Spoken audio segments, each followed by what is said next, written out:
Dhammapada, verses 153 and 154. Udana Batu. Aneka jati samsaram sandavisam anibisam Gakaram gavesanto dukkha jati panapanam gakarakadito si punagam nakahasi sabate pasukabaga Gahakatam visankatam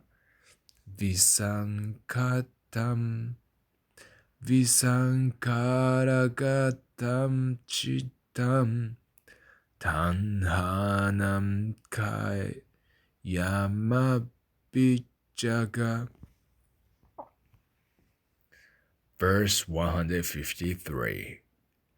I, who have been seeking the builder of this house, failing to attain enlightenment, which would enable me to find him, have wandered through innumerable births in samsara, to be born again and again is indeed dukkha. Verse 154. O house builder, you are seen. You shall build no house again.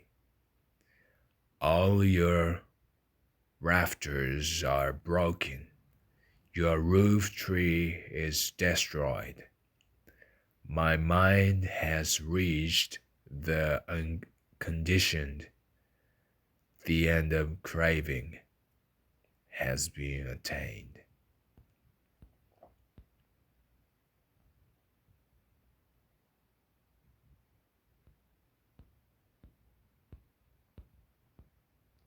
The story concerning the words of exaltation of the Buddha.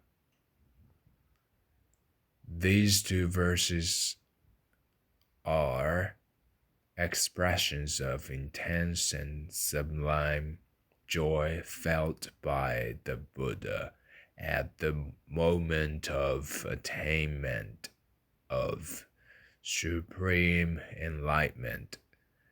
These verses were repeated at the Jetavana monastery at the request of the Venerable Ananda. Prince Siddhartha, of the family of Gautama, son of King Suddhodana, and Queen Maya of the kingdom of the Shakams, renounced the world at the age of 29 and became an ascetic in search of Dhamma.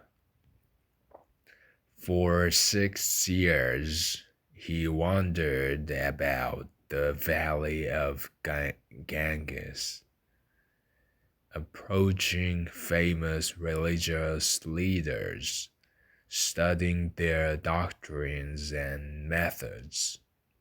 He lived austerely and submitted himself strictly to rigorous ascetic discipline.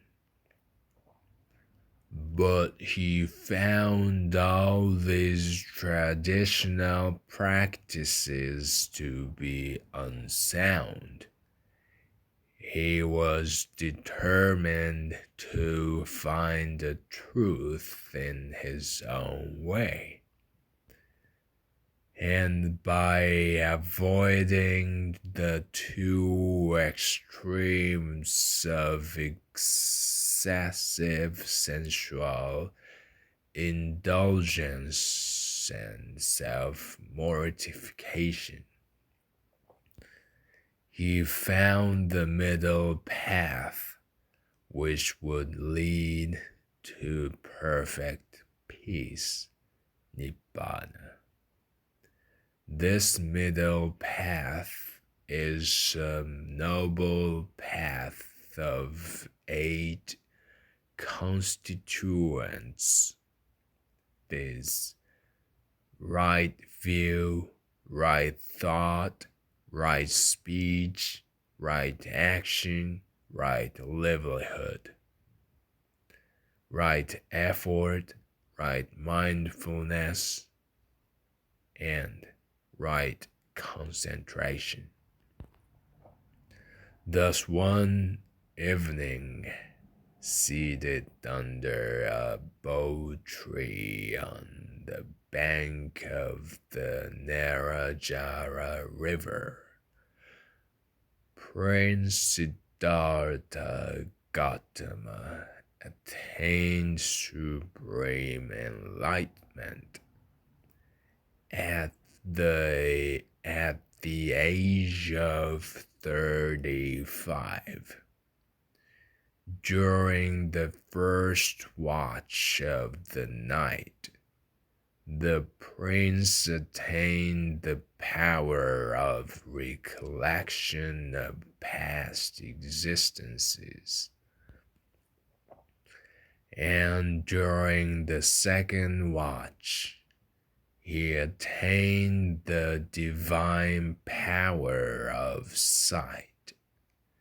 Then, during the third watch of the night, he contemplated the doctrine of dependent origination in the order of arising as well as in the order of cessation. At the crack of dawn, Prince Siddhartha Gautama, by his own intellect and intellect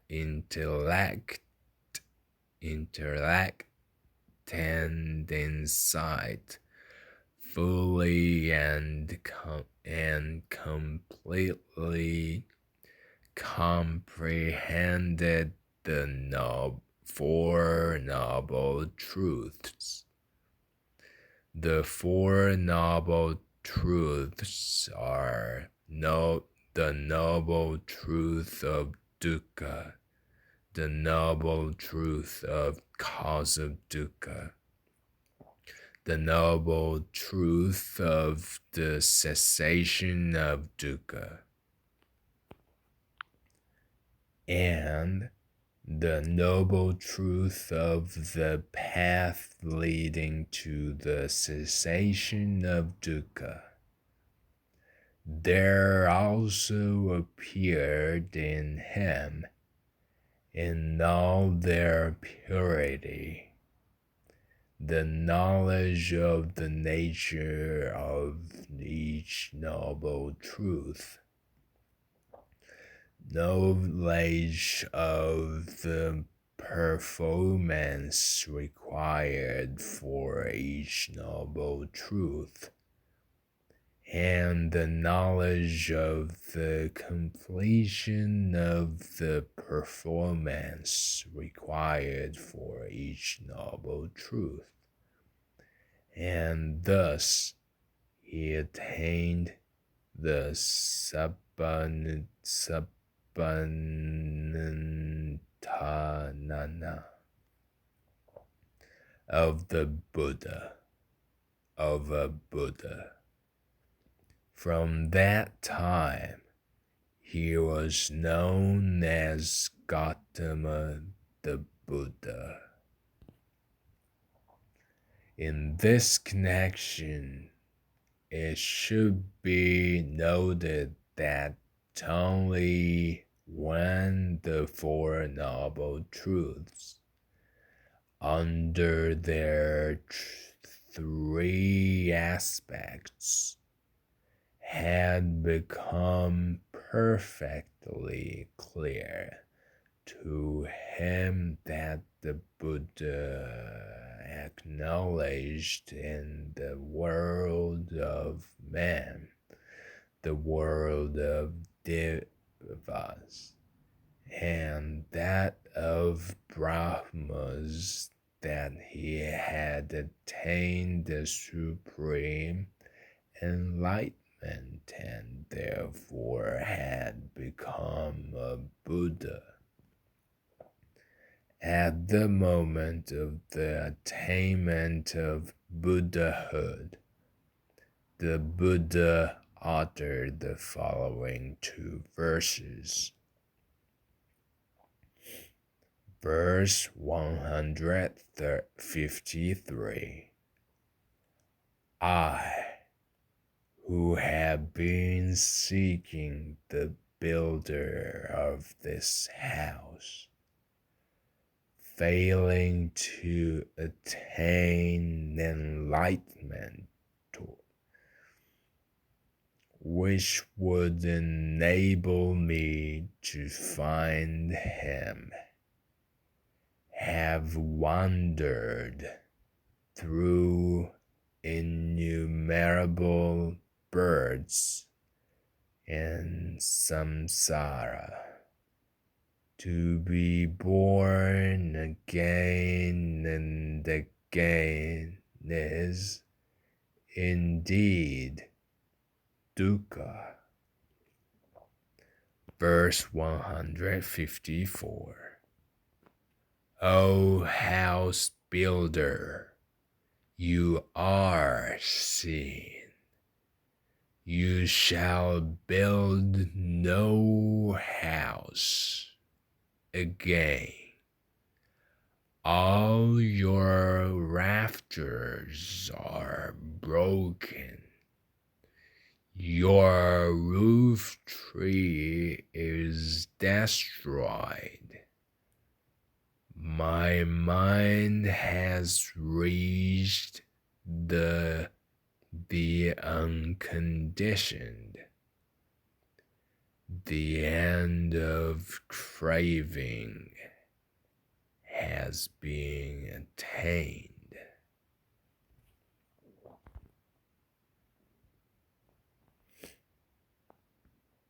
The Dhammapada verses and stories, translated by Dao Mia Tin, M.A., edited by Editorial Committee, Burma Tipitaka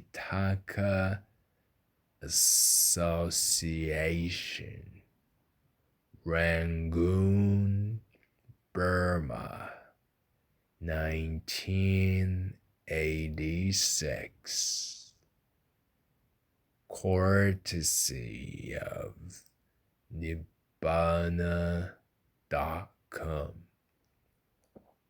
For free distribution only, as a gift of Dhamma.